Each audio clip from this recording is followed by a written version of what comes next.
This meeting is now being recorded. Okay. Yep.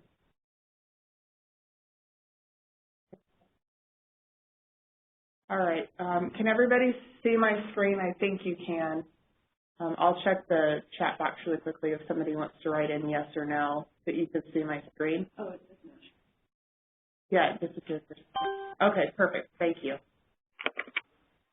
Okay, so there are three things that we're going to cover today during this eCaST users group.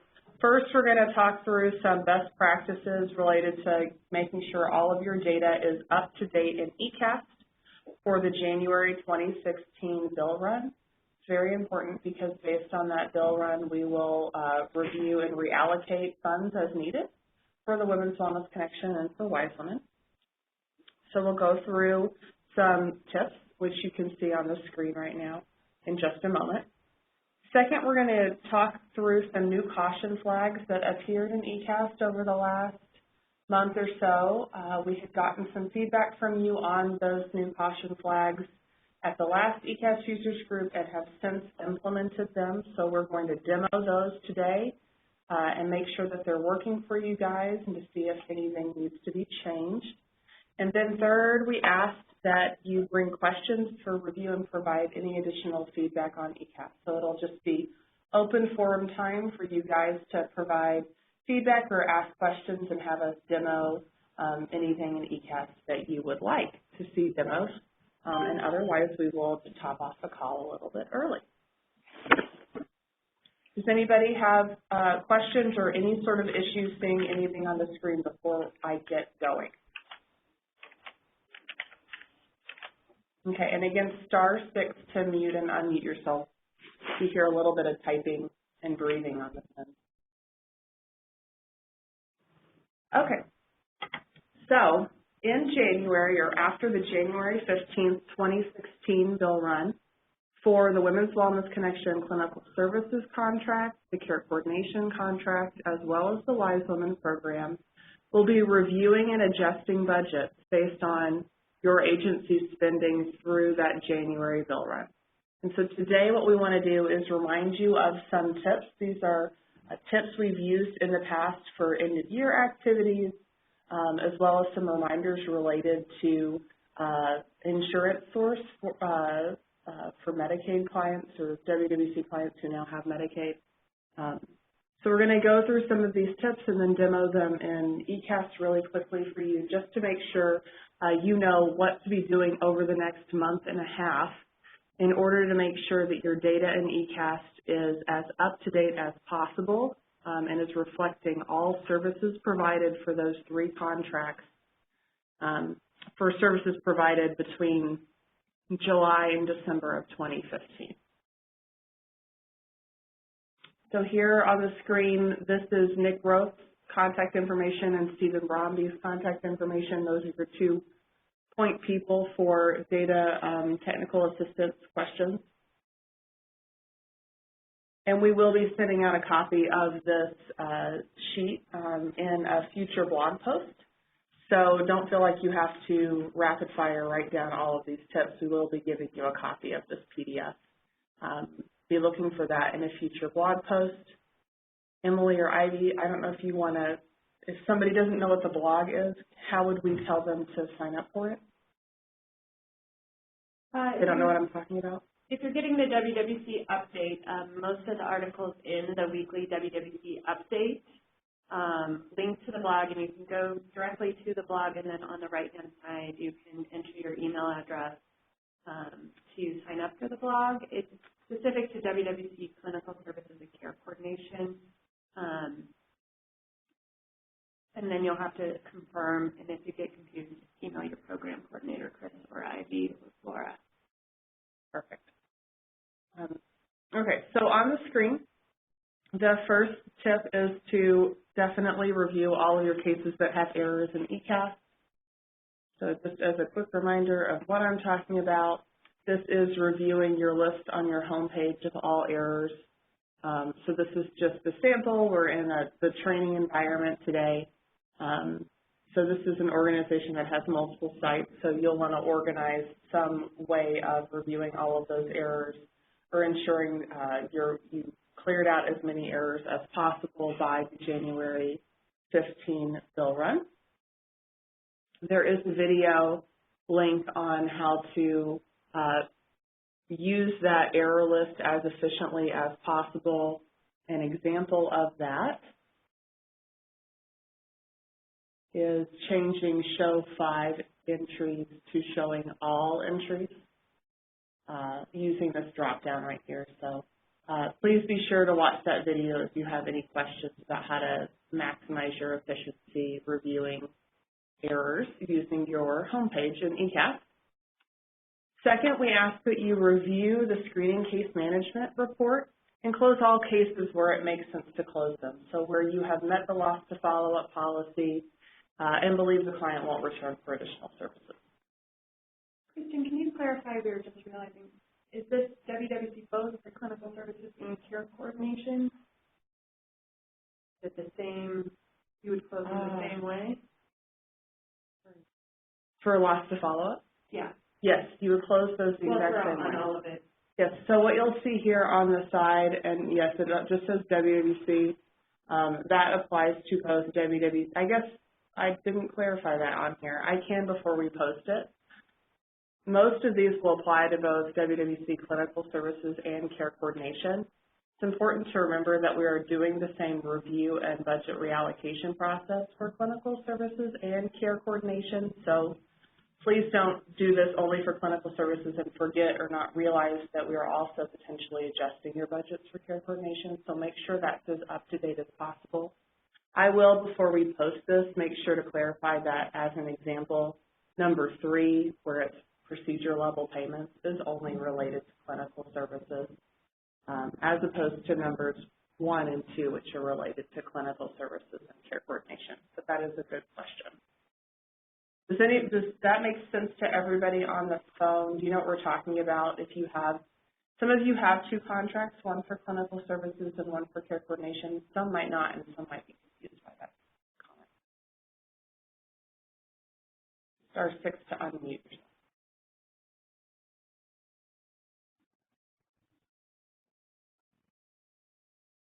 Okay. So yeah, we will clarify that when we send out this document. Make sure you know if it's relevant to you or not, or which program it's relevant for. So your screening case management report, listed in tip number 2, we want you to run that and review it for clients that seem like perhaps you've forgotten to close them in eCaST, so that you're requesting reimbursement for them.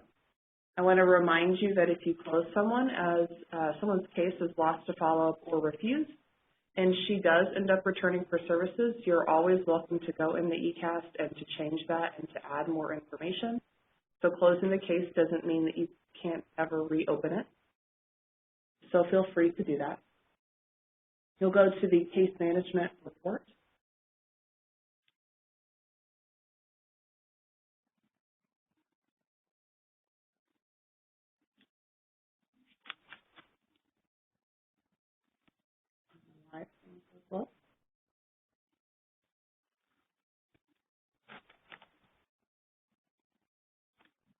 Oh, of course, I clicked refresh right before it loaded.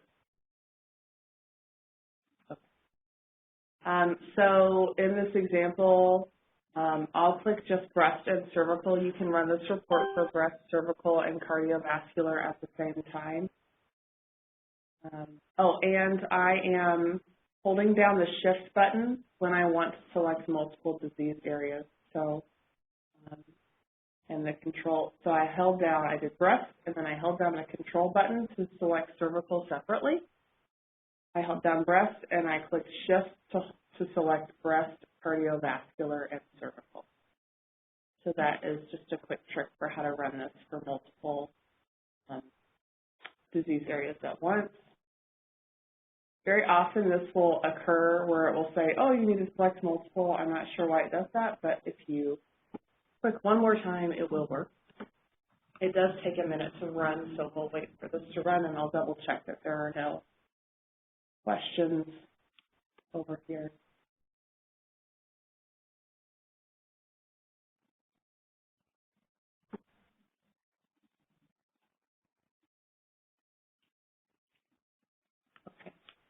So once it's run, we click the floppy disk and we click PDF. You can download this in other formats, but it's designed for the PDF format, so it looks the best in PDF. And so here we see in this sample organization, they have one client who's at 71 days. I've clicked to highlight the 71 for service age. And one client at 111 days. This is the number of days since the first abnormal procedure. And that should be a hint for you if they're past 60 days, especially if they're past 90 days, that it's very likely you need to go ahead and close those cases out. So what I would recommend is running this report and reviewing it for cases that are above 60 days, especially above 90 days, and thinking critically about whether or not the loss to follow-up policy has been met, and this case should go ahead and be closed out in eCaST. So please do go ahead and do that before the January bill run. And remember, you can always reopen the case if the client returns.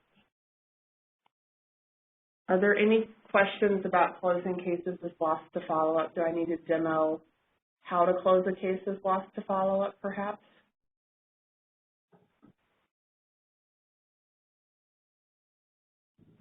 Okay. Yeah. Please let me know. Okay, perfect. This is Dee. I'm sorry, Dee from Penrose. Could you go over that? I just got in a little bit late, so would you mind going over that again? Absolutely.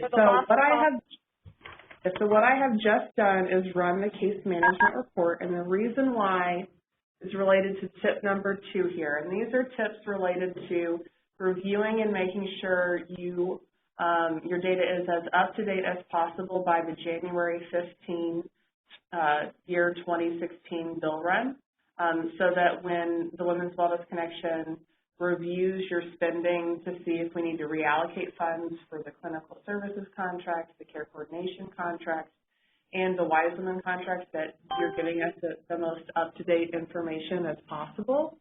And so the second suggestion or tip is to use the screening case management report in order to make sure anybody who really should be at this point probably closed out as loss to follow-up is. And so I'll pop back into eCaST and show you that these were the parameters I used here. You can change to show PHI. This is, do you want to see names or do you not? I know very often you guys want to see names, so you would just change that to a yes. Select what disease areas you're interested in, and then select what clinics you're interested in. If you get an error about the clinic, select it one more time and it should work the second time around. So in this example, let's go ahead and close this case that's 111 days. So the 111 days is how many days since the first abnormal. So let's go ahead and let's close this one as loss to follow-up, or at least review it to see if we should close it as loss to follow-up. What I've done is click the search bar at the very top, and I'm pasting in the client ID, and then clicking search. And now I'm going to pop into this client's cycles and click view to open up the most recent clinical cycle. This one with the caution flag is the one we're interested in, where we see that there are additional diagnostics required. I'm going to click resume. I could have clicked the caution flag as well. It would have done the same thing. And so here we see that the client had an abnormal mammogram and an abnormal ultrasound, but that no additional follow-up since September has occurred. You'd want to review this client's chart to make sure you haven't forgotten to do that data entry in eCaST. That's another excellent opportunity here as you're reviewing this case management report, that perhaps this client has received her biopsy since September, but you forgot to enter it. We'd like to have that data in by January, if possible, so that we are appropriately gauging how much money you need through the end of the year based on the fact that this client would have gotten a level 4 and needed reimbursement for a biopsy. But let's assume that after this ultrasound, you were unsuccessful in getting this client to return. We come down to the bottom, to the final diagnosis section, and in the bottom right corner, you would click Add a New Record. We'd indicate that the client was lost to follow-up. and then on what date. So this date could be the day you last contacted the client. It could be today as the day that you determined the client is lost to follow-up. So we're going to put today, that the client was determined to be lost to follow-up as of today. And then we're going to click Save, because we always want to come back to the main screen to see if we have any additional errors. And now this one says Enter Case Management. So we forgot to enter case management information, which is required whenever we have a lost to follow-up case. So I'm going to click Resume to open it again. That was a really great demonstration of why you always want to go out to that main screen and see what level a case is calculating at before you go on to a new case. So when you enter case management information, we're going to be looking at this middle bar just above final diagnosis, and we see that there's no information here. So we're going to look in the client's chart, and we're going to add a few records indicating what sorts of contacts we made with this client. So let's say we called this client. We're looking in the client's chart, though I'm actually making up the information. We called this client on 9/15.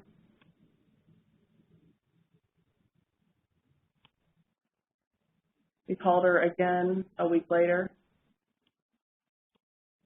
say 9/20.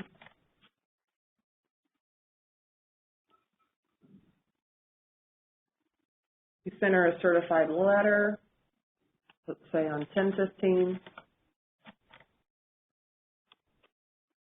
And we called her one last time on 11/1.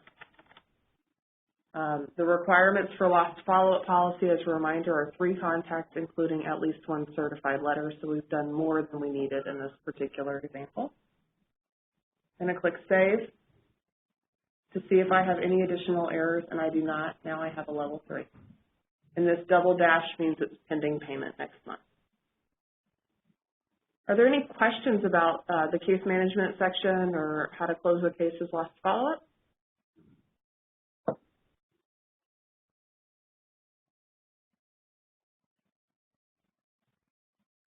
Awesome. So that is how to use that report. So please make sure to run that. You should be running it probably monthly in general, but be especially diligent about closing cases out over the next month or month and a half. The third reminder I want to make is that sometimes we forget that there are some additional cases or situations in which the Women's Wellness Connection will reimburse for clinical services above and beyond one bundled payment for clients in a fiscal year. So here on the screen are some examples of that. First, the short-term follow-up cases. Please make sure to enter short-term follow-up cases into eCaST. So if a client, for example, had a BI-RADS 3 diagnostic mammogram and ultrasound and was recommended to come back for a clinical breast exam in 1 month or another ultrasound in 1 month, you would enter that additional ultrasound on a short-term follow-up case in eCaST and could receive a second level 3 breast case payment for it. As a reminder of how to enter short-term follow-up cases, you do not add to the existing case. Instead, we go to the bottom and click Add New Cycle. We enter the date of the short-term follow-up case, so let's say that is today.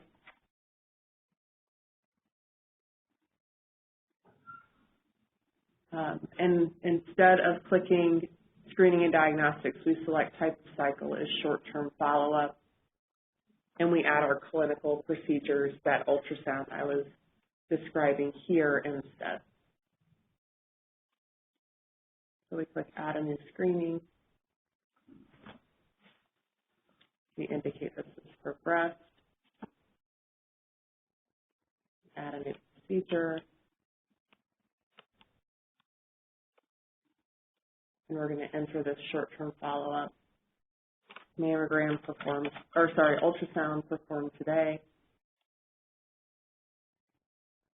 And it continues to be a BI-RADS 3 lab test.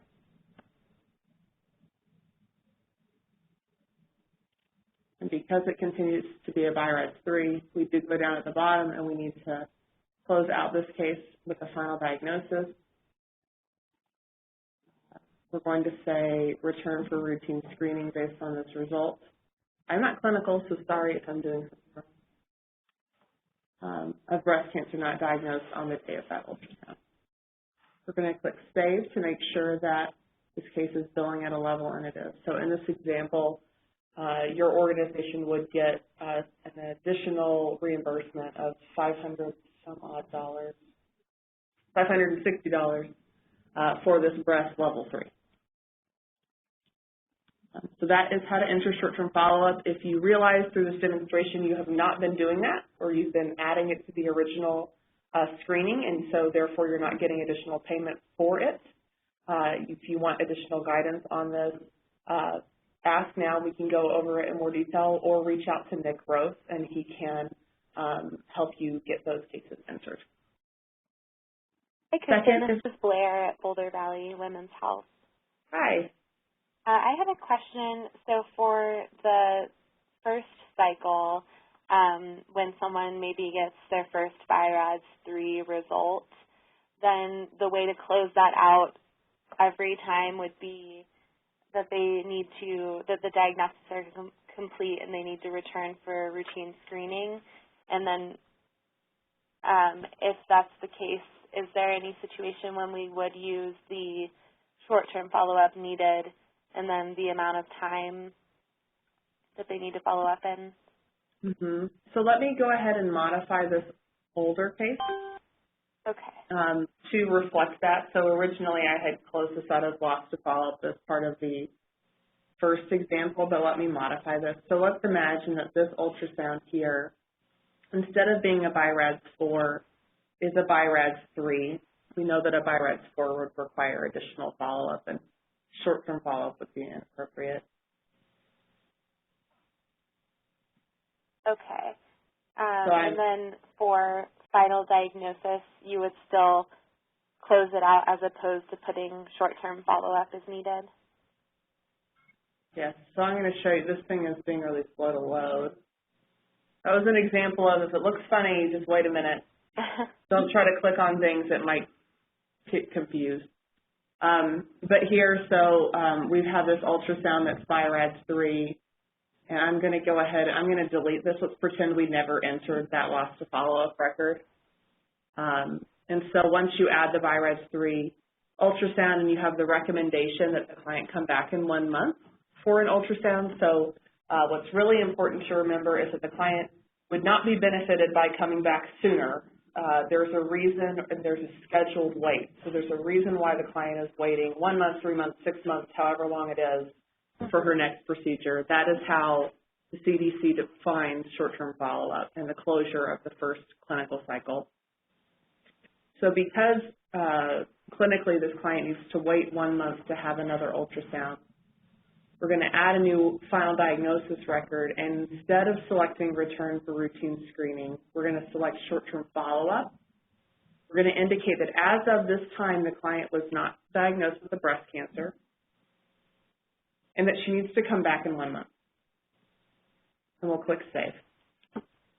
And then we'll click Save again to make sure that this calculates at a level 3, which it does. And so now your organization is getting $560 for these clinical services down here, ending in this mammogram, or sorry, this ultrasound, and then a second level 3 for services provided in December. In this example, the client didn't end up coming back in 1 month. It was harder to get her back than expected, let's say, and she came back in 3 months.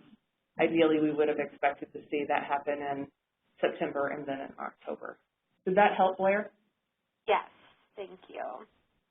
It's a very, very common issue in eCaST. Basically, like if they need to come back in any less amount of time than 12 months, then it would be the short-term follow-up and then the amount of months and then a new cycle. Yes. Okay, thank you. Absolutely. Good question. Does anybody else have questions about short-term follow-up? It's a very common place that we see it's difficult to enter data in the eCaST. Great. So another example of a time where you'd want to make sure to add additional information into eCaST is if a client, maybe she did have a screening mammogram and it was negative, but a month later she presents at your clinic with a lump. If she presents with new symptoms, please do enter any sort of workup that client needed into eCaST, and you'll receive additional reimbursement for that workup because the client needed services sooner than her next routine screening.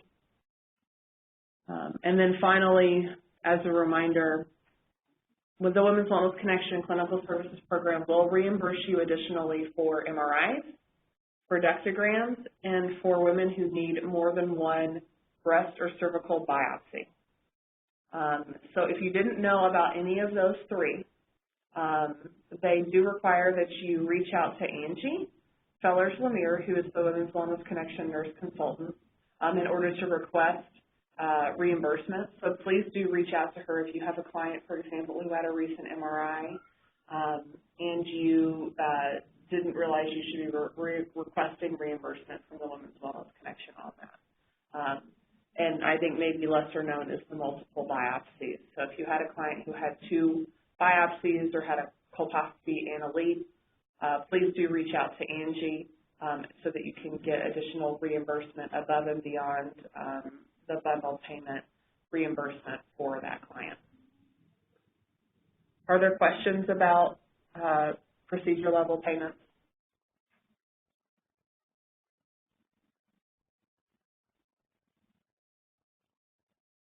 Okay.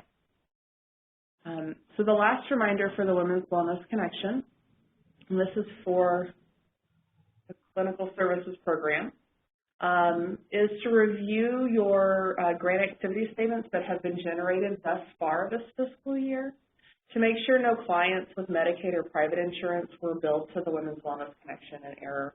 I've included in this PDF that you'll get soon a link to the blog that we post that we, let me see if I can open it, that explained this issue or kind of sent out a reminder regarding this. But this is essentially, we know that many of your organizations are beginning the enrollment process for Medicaid at the same time or on the same day as you're providing some Women's Wellness Connection services to a client who's currently uninsured. If your organization happens to automatically backdate and request reimbursement for Medicaid automatically for services that you had originally intended to be funded through the Women's Wellness Connection, just remember that you cannot request reimbursement from both the Women's Wellness Connection and Medicaid. It needs to be one or the other. And you should be using your grant activity statements to make sure that you don't have people still listed on those who no longer need the Women's Wellness Connection to reimburse for their services because those procedures were instead funded through Medicaid. And so I want to show you very quickly how to run those grant activity statements and then how to change the funding source. So you'll go to Reports. You'll select Grant Activity Statement. You'll select the current fiscal year, which will be the top one. We're going to leave this on the Women's Wellness Connection, which is the Clinical Services Program. I would suggest running this from the start of the fiscal year through whatever today's date is so that you get a full list of all grant activity statements that have been processed. And you can select yes here if you want to see client names, which I know can be very helpful. And so this is going to produce a PDF that has a full listing of every client reimbursed since July. And this would be what you would use to scan through and make sure you don't have any clients who have been paid through the Women's Wellness Connection who perhaps now have Medicaid and have been charged to Medicaid and therefore should not be funded through the Women's Wellness Connection anymore. So here's just a copy of all grant activity statements. I'm scrolling through really quickly just to show you that you're seeing multiple pages from different months. Let's say, as an example, that we identified this client in particular. They all have the same name because they'd be identified in training, but yours would have different. Let's say that we identified a client who actually ended up having Medicaid, and you've backdated her Medicaid and charged Medicaid instead of the Women's Wellness Connection for her clinical services. So we would look her up in eCaST. We're going to click Cycles and then View.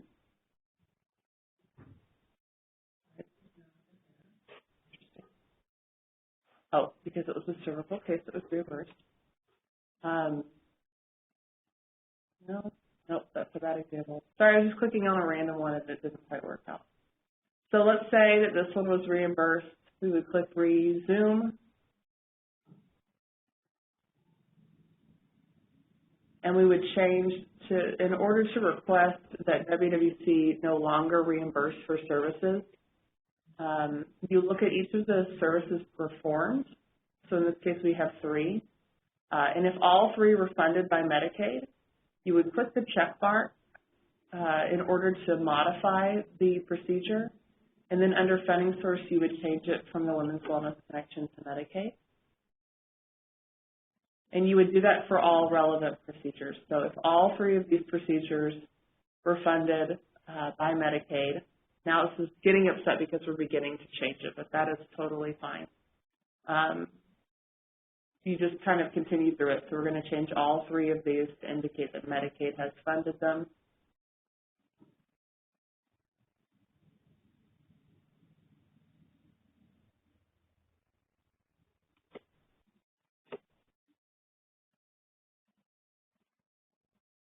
We're going to click Save. In this instance, because we want the funds to be reversed, it makes a lot of sense, and it's a good thing that you see the caution flag. It means that we're going to reverse funds next month. You'll get this error. This one is just because I picked a bad example, but you'll see this: all procedures must meet coverage rules more than likely on anywhere you're requesting reversal of funds. And if they begin to clog up your dashboard, please just contact Nick and let him know you had to request reversal of funds for several cases and would like those cases deleted out after the next go run. Because we don't need them in eCaST anymore if we're not reimbursing for them, and we don't want them to clog up your dashboard. So at the very bottom, and I'm not a Wise Woman expert, but I have listed here 3 reminders from Steve Bromby related to the Wise Woman program if you are part of Wise Woman, and that is to enter all of your lab tests, to enter workup if you have any tests that had alert values, and then to enter risk reduction counseling. There are associated errors for each of these 3 things in eCaST. So please get with him. I'm not going to go into Wise Women in detail on this call, but please get with him if you have questions about any of these 3 reminders. Are there any questions about anything on this sheet that we've gone through so far? We'll double check. I have a question. Mm-hmm. And this is Dee at Penrose again. So I recently, I have a patient now that we did her last week actually with WWC, and she went to her provider this week, and she said she had applied for Medicaid. So I'm not sure the date that she applied for Medicaid, but she said she was approved, but she doesn't have a card. How do I find out when she was approved, and if maybe this, what we put under, the procedure that we did under WWC might have been able to go under Medicaid? Do you know how I'd find that out? You would need to, this is Emily, you'd probably need to talk to your billing department. The issue is not, like, if she ended up having Medicaid but you didn't bill it, and generally it's the retroactive, like if she applied the next day. But you want to make sure with your billing people that they didn't bill that visit to Medicaid. Oh, okay. As long as it was billed to WWC, and then later I find out she has Medicaid, anything from that point on goes to Medicaid. Correct? Yes. that procedure would still be okay to have that procedure on WWC that we put her on. Yes, I'm just thinking through that a little bit. Okay. I mean, the usual issue that happens is Medicaid has this like 3 months or something retroactive thing where they'll say, oh yeah, you applied in December, great. Actually, your Medicaid, you can backfill anything from September, and some agencies sort of automatically bill Medicaid back to September for any services they might have had, and that's where we've run into issues with WWC. Now, if you asked her at your visit and she said, no, I do not have Medicaid, right, then, I mean, we don't ask you to do anything more than that besides then say, hey, you might be eligible, you should do it. But, yeah, going forward, you would bill it to Medicaid. Okay, that was my question. Thank you. As long as you've done your due diligence once you came in. Right. Correct. Okay. All right, thank you. It gets really complicated when people, that is the hardest part, I think, when people are going, sort of turning on and off. And that's why we have asked that we instituted the new policy this year that you do ask about their insurance coverage before every procedure because people are changing frequently. Right, okay. It's easier to adjust it as it's happening than go back 6 months and change things. Okay, very good. Thank you. Are there other questions?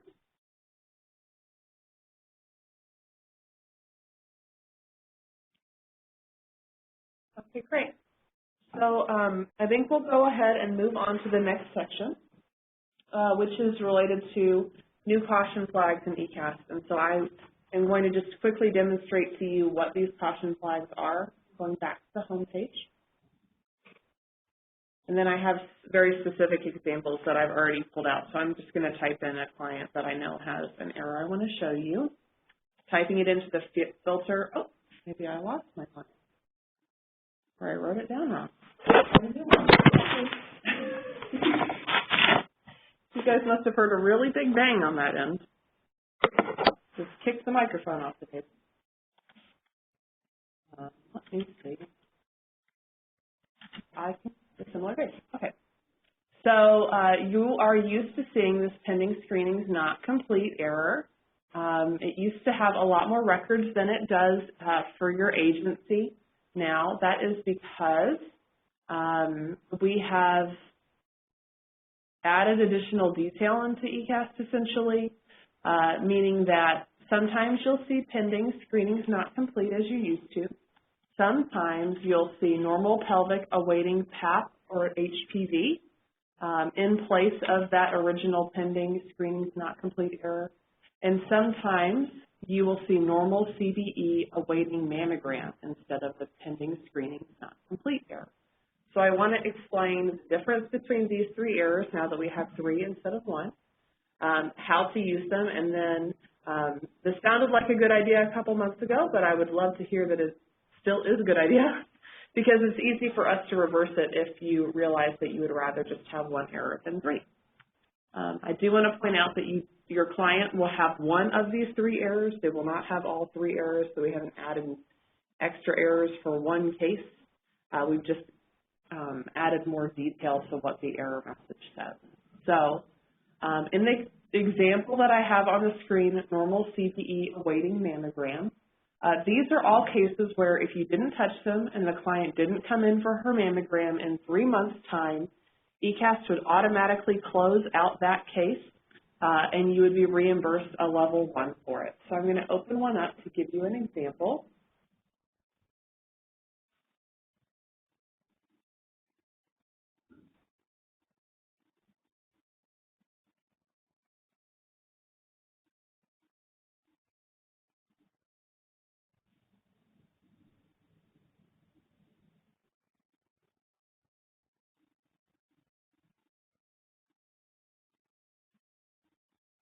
Okay, so in this case, the client does not have new breast symptoms.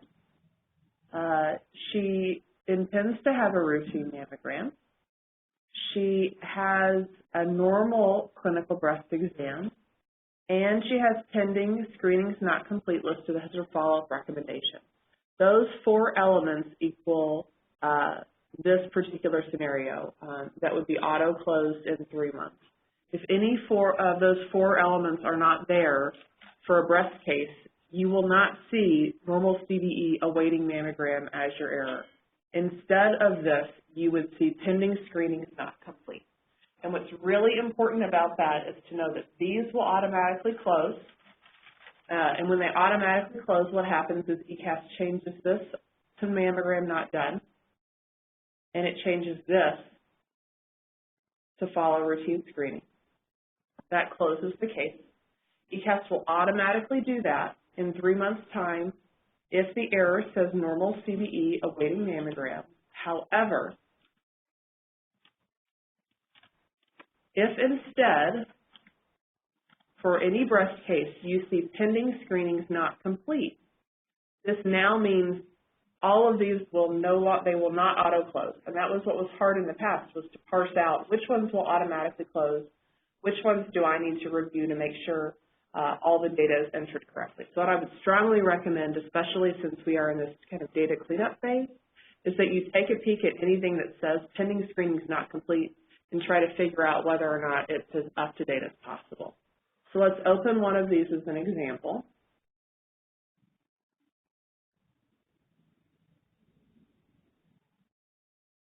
And in this case, it's more or less a data entry issue. So current mammogram says mammogram not done, but for whatever reason, this has not been changed to say follow routine screening. And because it doesn't fit the standard data entry mold, it's not automatically closing. So you would need to more than likely just come in here and update this to follow routine screening and save to close it out. This is an excellent example of why for anything on your dashboard right now that says pending screenings not complete, you should review it and make sure you really think it's still pending. Because if it's closed and it's sitting there with an error, you're not going to get paid for it. So in this case, we've changed it to follow routine screening. Click Save, and now it's ready for reimbursement. The same is true for cervical. So if I go to, I'm just typing in the word pelvic to pull out the new caution flag. If I go into one of these cases, I see routine Pap test. I see that the client had a normal pelvic exam, and I see that pending screening is not complete has been selected. These cases at the very end of the fiscal year, this doesn't happen every 90 days, but at the end of the fiscal year, we will close out any cervical cases that are sitting here like this to say Pap test not done.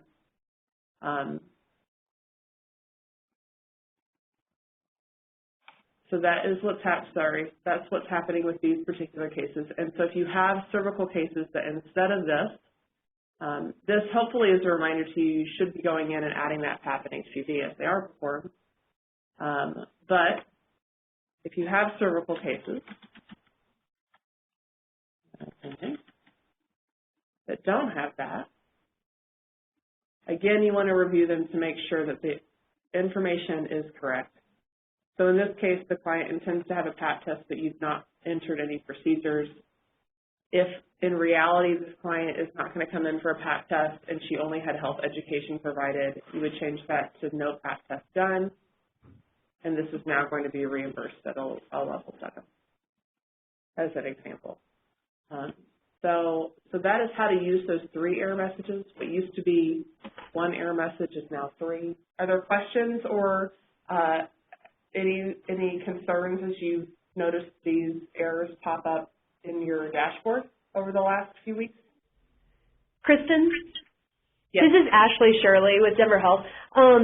Just wanted to clarify something. So for like the scenario where a normal CBE awaiting gets auto-closed because they haven't come back in for that mammogram, whenever eCaST auto-closes it, will it be a read-only case that we would need to email Nick if the patient does come in after 3 months for the screening mammogram? Great question. No, it will not turn read-only. Cases become read-only 2 weeks after a short-term follow-up case is closed, or 15 months after the enrollment date connected to the screening. Okay, great. So these would remain open until 15 months after the enrollment date listed or associated with that screening. And it's a great question, too, in the sense that for the ones that get auto-closed and you're reimbursed to level 1, if the client does come back in for a mammogram, let's say at the 4-month mark, you are more than welcome to go into eCaST, add the mammogram to the original screening that had that clinical breast exam, and receive an adjustment from a level 1 to a level 2.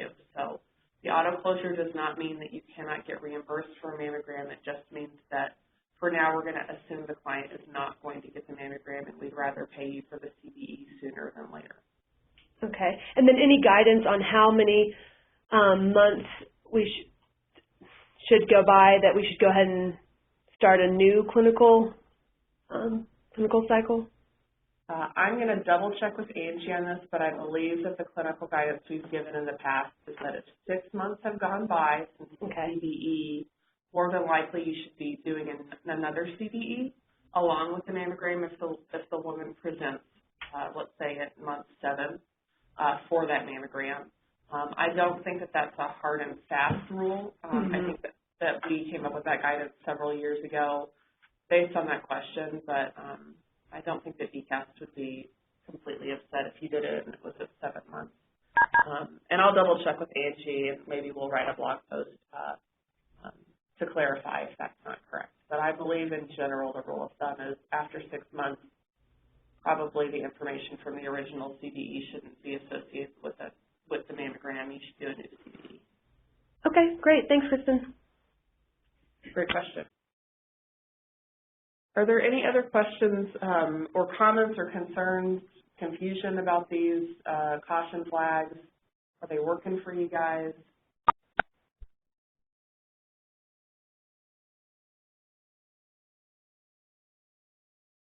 And I hope no news is good news. But please do let us know if you are confused or if they're acting up. We had, I think, a minor glitch where some of these cervical errors were appearing on breast short-term follow-up cases after a few days, which was quite interesting. That's no longer happening. So I don't think we have any bugs with them. But if we do have bugs, let us know. And if they're not working for you, let us know. We're happy to modify them as needed. Okay, so we have about 10 minutes left. And really, you guys had great questions so far. This has been a really interactive call. Thank you so much for that.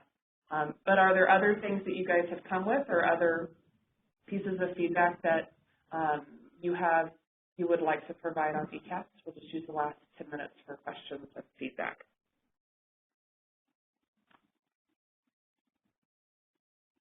This is Dee at Penrose again. I have a question.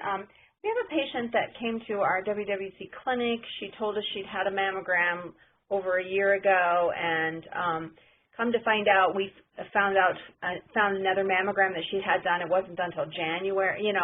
January. She came in November, so she's not due for a mammogram until January of next year. But she had a CBE. Can we put the CBE in, and then put no mammogram done, or do we put? It was I believe it was a normal CBE, but she was just going to have her mammogram. So as long as I put a normal CBE in, it should be okay, right? And we just add the mammogram as a different cycle.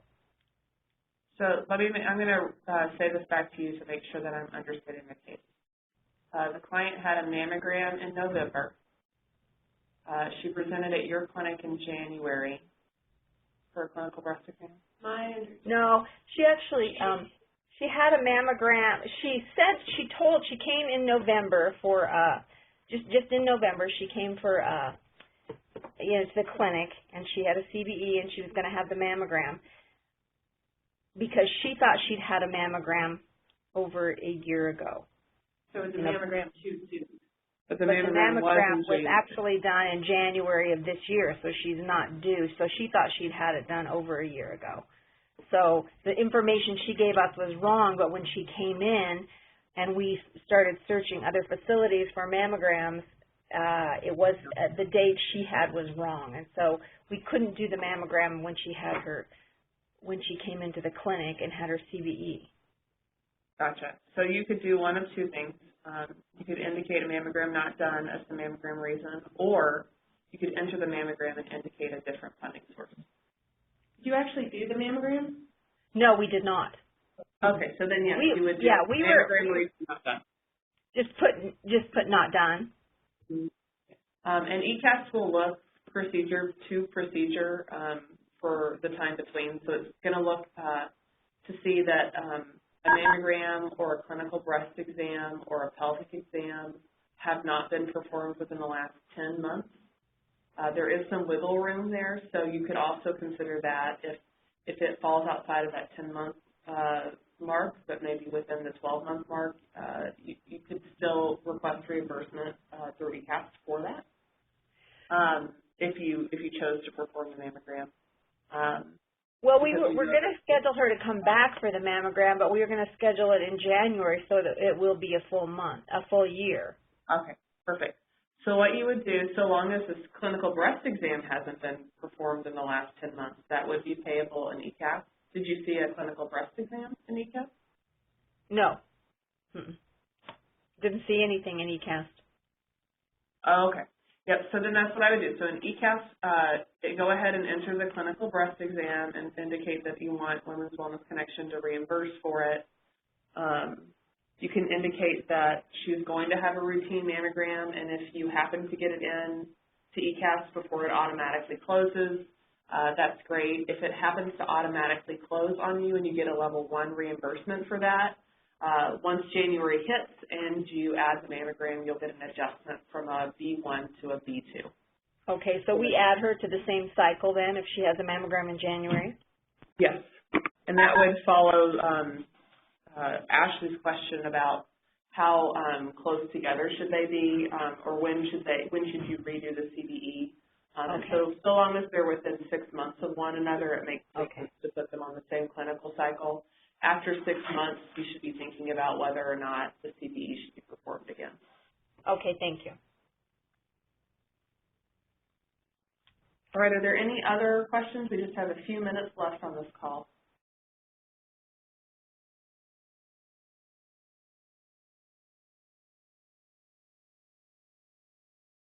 All righty, well then we will go ahead and end this eCaST users group. Thank you so much, guys, for the great questions today. And please do get in touch with either Nick or Steve as you're doing data entry review and cleanup over the next month and a half in order to get all your data as up to date as possible by the January 15th bill run. And for those who joined a little late, we are no longer doing roll call, so we will not be checking in to see who we missed at the beginning. Instead, please make sure to keep track on your own of all required calls or webinars you attend for the Women's Wellness Connection, and then you will report those in your April progress report that will be open April 1st and due by April 15th of 2016. Thank you.